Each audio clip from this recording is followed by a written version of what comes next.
Ultima Bio Septic Tank. Fixed it forget it. கனடாவில் formulate செய்யப்பட்டது. பயோஹைட்ரோ digestive septic tank அதிநவீன bio தொழில்நுட்பத்தில் தயாரிப்பு. முதல் பகுதி திடக்கழிவுக்குள்ளே அழித்து நீர் மற்றும் வாயுவாக மாற்றும். பகுதி 2 மிதவை கழிவை நீக்கி 3% நீர் ஆவியாக மாற்றும்.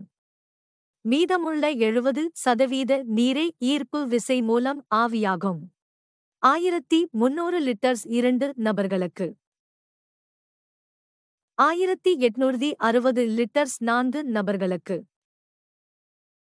2040 லிட்டர்ஸ் 6 நபர்களுக்கு. 2600 லிட்டர்ஸ் 8 நபர்களுக்கு. ஒரு பயோ சொக்கர் நாவரின் தண்ணீரை அகற்றக்கூடியது. 3340 லிட்டர்ஸ் 12 நபர்களுக்கு. வேறு தேவைக்கு எங்கள் அமைப்பை கஸ்டமைஸ் செய்து தரப்படும். இந்த அமைப்பில் என்றும் தண்ணீர் அல்லது கழிவுகளை அகற்ற தேவையில்லை.